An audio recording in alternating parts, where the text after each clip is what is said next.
করতে কেন বলো আশা, অনন্তকাল ভালোবেসে ফুরাবে না। মোবাইলে কথা বলতে বলতে পড়ে গেলেন শাবনূর। পা ভেঙে গিয়েছে চিত্রনায়িকা শাবনূরের, পায়ে করা হয়েছে প্লাস্টার। প্রিয় ভিউয়ার্স, শাবনূরের পায়ের অবস্থা এবং শারীরিক কন্ডিশন এখন কেমন তা জানতে ভিডিওটি না টেনে সম্পূর্ণ দেখতে থাকুন। মোবাইলে কথা বলতে বলতে হাঁটছিলেন শাবনূর। অসাবধানতাবশত রাস্তায় পড়ে গিয়ে পা মচকে যায় এ নায়িকার। পরে জানা যায় টিস্যুতেও ক্ষতি হয়েছে তার। এখন পায়ে প্লাস্টার, হাঁটতে হচ্ছে ক্র্যাচে ভর দিয়ে। সিডনিতে ঘটে যাওয়া এ দুর্ঘটনার অভিজ্ঞতা জানিয়ে চিত্রনায়িকা শাবনূর বলেন, ব্যথাটা পেয়ে আমার আক্কেল হয়েছে।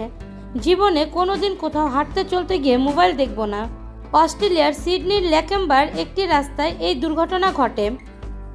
শাবনূর গিয়েছিল তার বোন ঝুমুরের বাসায়। সেখান থেকে এক আত্মীয়ের বাসায় গিয়েছিল তাদের পরিবারের সবাই। আত্মীয়র বাসা থেকে আইজানকে নিয়ে সকালবেলা ঘুরতে গিয়ে রাস্তায় এই দুর্ঘটনা ঘটে শাবনূরের সাথে যোগাযোগ করা হলে শাবনূর বলেন, গত শনিবার সকালে এই দুর্ঘটনা ঘটে। এরপর পায়ে প্লাস্টার করিয়েছেন। চিকিৎসকের পরামর্শে ব্যথানাশক ওষুধ খাচ্ছেন। 2 সপ্তাহ পায়ের প্লাস্টার রাখার পরামর্শ দিয়েছেন চিকিৎসক। শাবনূর আরও বলে, হাঁটুর চামড়াও ছিলে গিয়েছে তার। ব্যথায় এমন অবস্থা হয়, উঠার মতো শক্তি ছিল না তখন। তারপর হেল্প নিয়ে চিকিৎসকের চেম্বারে গিয়ে পরীক্ষা নিরীক্ষা করেন তিনি। প্রিয় ভিউয়ার্স, কিছুদিনের মধ্যে শাবনূরের ঢাকায় এসে নতুন সিনেমা করার কথা ছিল। হঠাৎ করে তার এই অ্যাক্সিডেন্ট। এখন কি তাহলে নতুন সিনেমার কাজ করবে নাকি বন্ধ থাকবে? বিষয়টা নিয়ে খুবই চিন্তিত তার পরিচালকরা।